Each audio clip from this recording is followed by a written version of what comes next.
your processes, taking that introductory type area and keep building area. Why? Through those 12 or 24 constant touches, and then becoming viewed as a resource. The next one is the 3 C's of clientele building. Now, I thought both Brian and Susan did a great job talking about ways that they do that, on Tuesday and Wednesday, but constant client contact. That's just, you got to stay in touch with them. You got to stay focused with them. Again, back to the 12, 24 touches. This is what it's about. Too often, we just do enough of it. Too often, too many people fall through the crack. And then the last area is the 4 levels of a consumer. Too many times when somebody buys a product from us, we think, they're now my client, and you move on to new things and move on to other things. That's level 1. That's if you're talking about a ladder, that's the bottom rung on the ladder, a buyer. Because what you need to do through this 3 B's of marketing and 3 C's of clientele building, and you want to take them to be a customer. Now, what's a customer? A customer is when they think of insurance, when they think of investments, they're thinking of you. You are top of mind with them automatically. Then from that, you want to keep developing them as a client. Well, what's a client? A client is someone who seeks your advice, they seek your counsel. And last, of course, is an advocate. An advocate is someone out there who's promoting you, your practice, your services, without you even asking them to, because they've been so impressed and they feel they are obligated to you the things they do. So the 3 B's of marketing, the 3 C's of clientele building, and the 4 levels of consumers are the key, especially in today's environment. We also got to remember what Limerick tells us about studies. They said in a study about 3 years ago, Limerick came out and said 50% of all U.S. households acknowledge that they are currently underinsured. They said 25% of these households, are likely to buy more insurance in the next year. But the sad part about this whole study was that 70% of all people surveyed said no one has asked them to buy any life insurance ever, or at least in the last 5 years or more. Talk about opportunities that are out there. It's huge out there in today's market. So again, now we already talked about if it's our client and we lose touch about how we lose opportunities. But if it's the other guy's client and they're not servicing and taking care of them, then it becomes a great opportunity for us. And again, I'll refer back to both Brian's and Susan's presentation, because I thought they did an excellent job in talking about different tools and resources that they use in order to do that. We also know that the average person who buys life insurance will buy life insurance 7 times during their life. Now, that's when they get married, they have children, their income goes up, they buy a home, their debt goes up, they get ready for retirement, at retirement, post-retirement 7 times. And we know the older they get, the bigger the policies become and the larger the premiums become. So it's so important that we don't lose touch with them. But is that it? No, there's so many more opportunities. Of course, we have the opportunity to sell their spouse, their partner, their children, their parents, their in-laws. What about other family members? What about their business partner? What about key employees they have? Also, we have policies for their church, their synagogue, their mosque. We also talk about their community, their alma mater, and of course, their favorite charities that we can also offer life insurance for. But is it just life insurance? No, we have long-term care, we have disability, we have property and casualty. There's so many things that we can do if we keep the relationship growing on a consistent basis by going through the 3 B's and the 3 C's. So let's get back to some of the fundamentals, and then we'll get into a little more in depth. But the fundamentals here is, let's talk about the 10 by 10 success formula.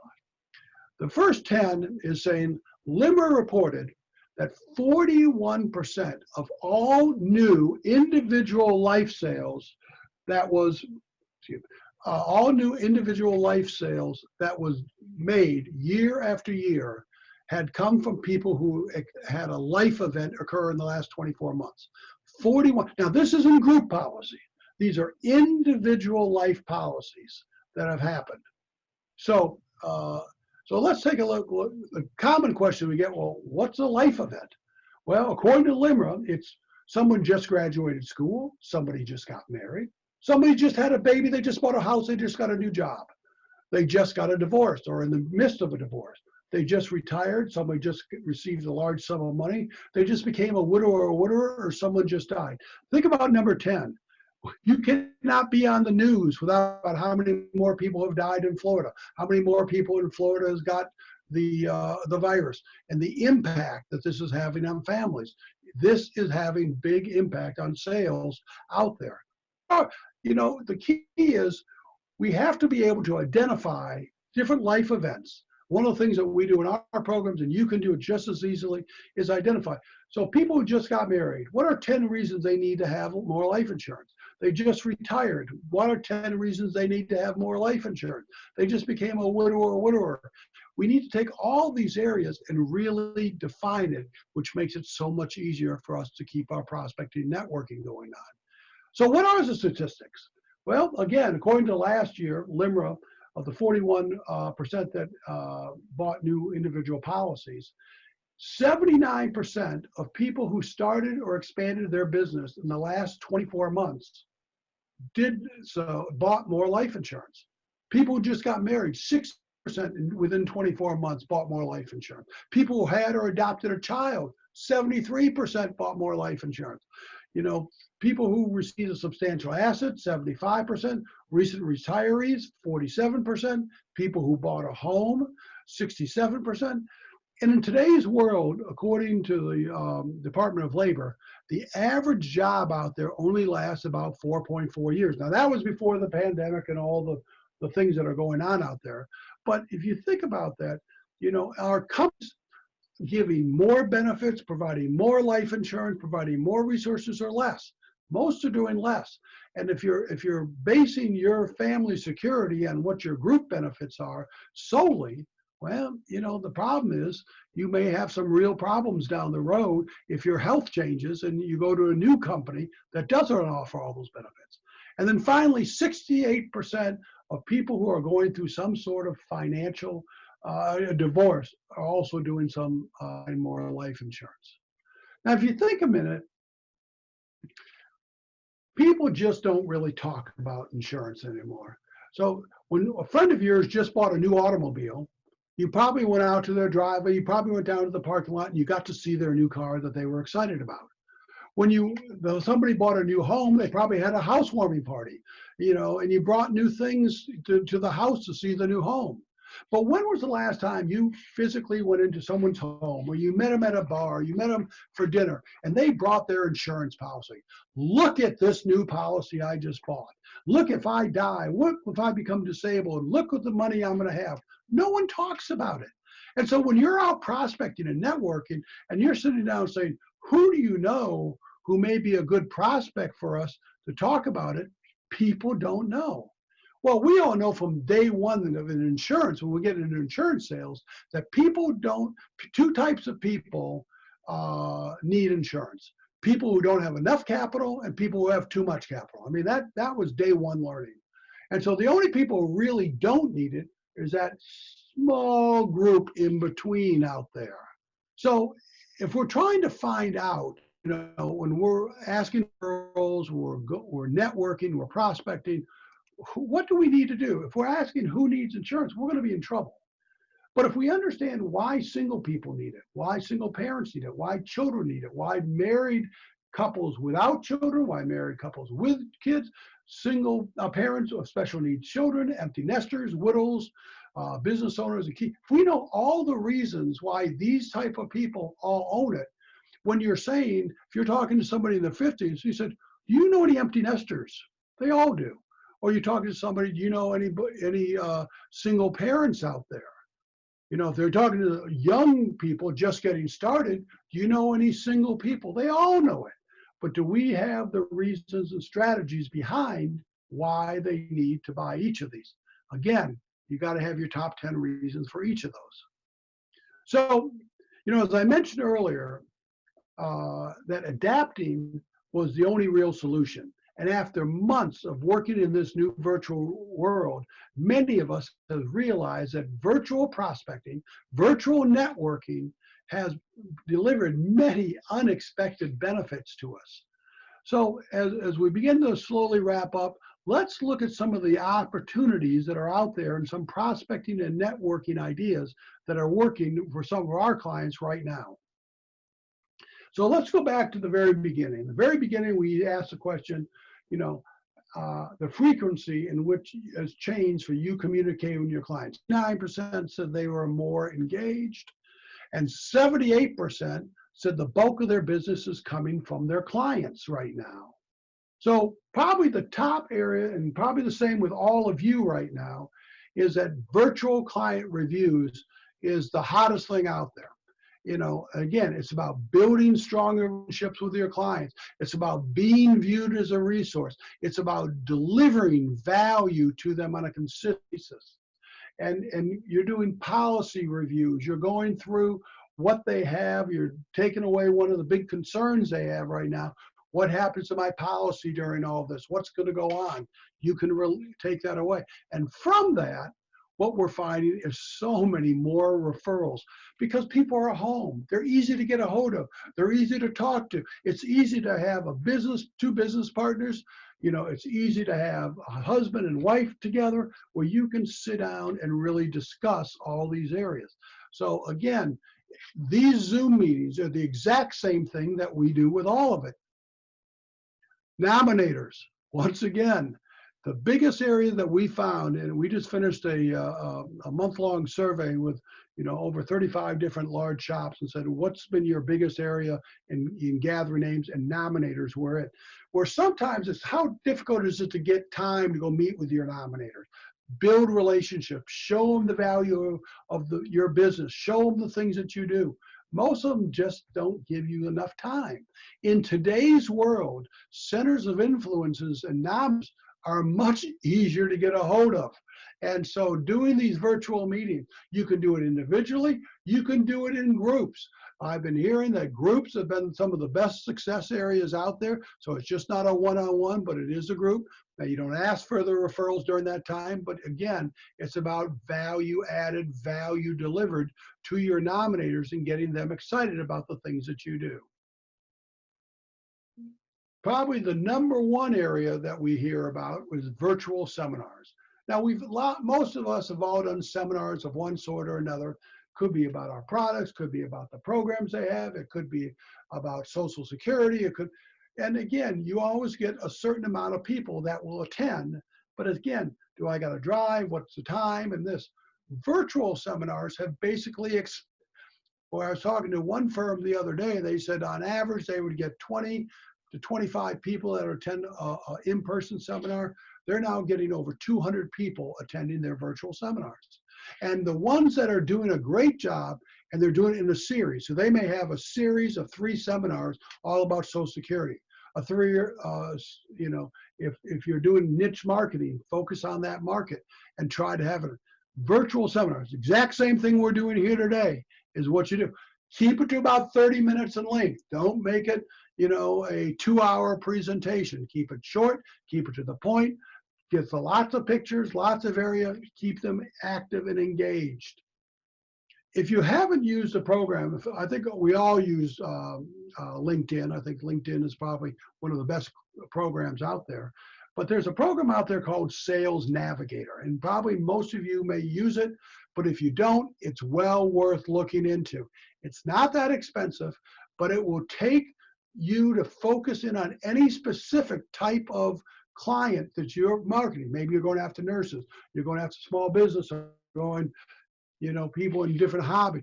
You can really zoom in with LinkedIn. It can open up all kinds of new doors for you. So if you're not using Sales Navigator, it's owned and operated by LinkedIn. Great program for you to use. Now, if you are going to use LinkedIn and you are using Sales Navigator, there's a program we just discovered a few months ago called Cleverly.co, not .com, .co. And what this does, it will take your defined market. You will have to define your market. Now, they're going to help you do it. They're going to build all kinds of email type campaigns, send it out to people and they take its turnkey I tell you, we did it in our first month, and we got over 300 and some odd initial responses, people we didn't even know existed. They don't do it to your existing LinkedIn clients. It's all to people that are their second, third, and so deliver. Take a look at it. Very inexpensive and very easily to use, cleverly. Now, you must have Sales Navigator in order to use it, but it's a good area to do it. Now we're getting to one that costs a lot more money, called Zoom Info. Now, many of your companies may have it. If they do, you just got to talk to your company about getting access. You want to find out any business owner out there. You can look it up by occupation. You can look it up by company. You can look it up by location. It's going to give you their name, their title, their phone number. This is going to be as if they're handing you their business card with all the information in the world on there. Discover owns it, but it's a separate program within it. Actually, this company just went public about a month ago and has just boomed. But it is more expensive. So if you're a standalone operation, it may not be right for you. But if you're in a group, an agency, part of a company, take a look at it. It's probably one of the best programs that we've seen and we have been using. Final thought. The key is embracing new ideas is not very difficult. We've had 5 days of a lot of new ideas, a lot of great aha moments that went through this. The key is letting go of the old ideas that you have. That's where it can get to be hard and difficult. So I always ask people, are you traveling at 195 miles an hour? For a 747 to take off, they must travel at 195 miles an hour. It does not matter how long the run is. It does not matter how much weight and all they have on the plane. That plane will not take off until it travels at 195 miles an hour. So we have to ask ourselves, are we traveling at 195 miles an hour when we are looking at our prospecting? We are looking at our networking. We are looking at the different things that we need to do to build our business and our practices.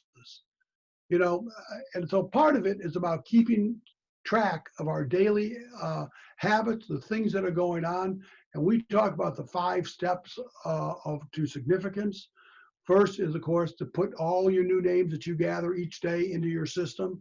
Do not put your head on that pillow at night until you have processed every new potential name that you've gathered.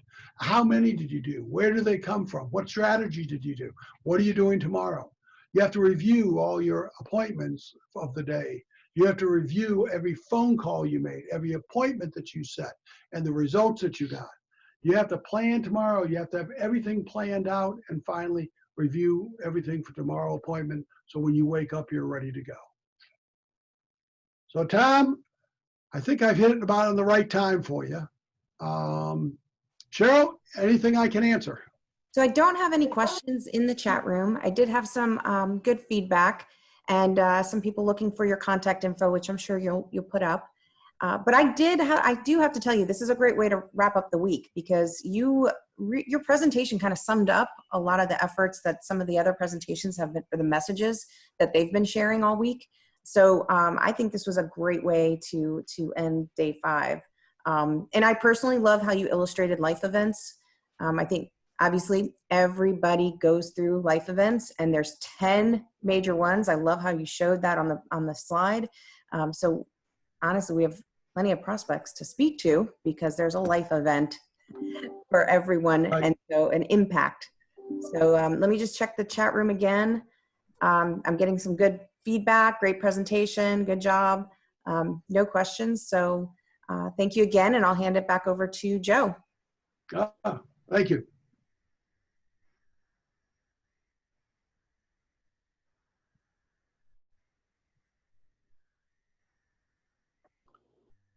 I think if I unmute myself, it might be better. Can you hear me now? Love this technology. As I was saying, thank you, Cheryl, and thank you, Dick, for wrapping up today's presentation and really wrapping up the whole week. Really fantastic. What I would like to remind everyone is, again, to save the date for October 6th and 8th for the NAFA Performance Plus Purpose Conference. Virtual, you can easily attend. Also, we've got some some CE events coming up in right here, hosted by the state of Florida, NAFA Florida, and also some of the local chapters.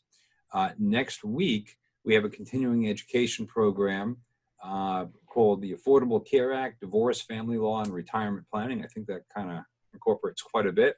That's July 21st. And what I would encourage you to do is to visit nafa-florida.org and click on the calendar of events, because everything is there. Everything is there. And on the same day, if that's not enough, on the same day, you can also participate in a national program. It's a town hall. This is for members only now. This is only for members. This is on the PPP updates. So if you have any questions on the PPP program, July 21st, you can register for that. This is a free event for members. And then we have some local programs. One of them is an LTCI refresher course on July 28th. And the list just keeps going on and on into August. So really encourage you to utilize all of the benefits available to you as a member. And again, if you're not a member, this is an opportunity for you to join and start taking advantage of all these resources that are available to help you with your practice, help build your business. That we are here to help. And if you're new to the business, there are so many people in the NAFA family that just are waiting to help you. You just have to ask. You just have to reach out. So many resources that are available, including the Advisor Today publication, the NAFA Florida e-journal, and future programming with Lily. So there's just so much to do. Really appreciate everyone who has been participating in our NAFA Florida virtual symposium this week. And please, when you do get the email from Tom Ashley containing the survey, please take a few moments and fill it out. It really does help guide us to what kind of programming we'll be offering in the future, whether this be a COVID world, a in-person world, or some kind of a hybrid environment. So thank you so much. And one more plug for Taylor Collins and the fantastic job that she did with Tips and Sipped. The latest number that I have is this event raised over $7,500 so that we can help make contributions to selected legislative candidates and help us gain access to share our ideas and our policy issues on the legislative front. So thanks once again for everyone. Have a great day and stay safe.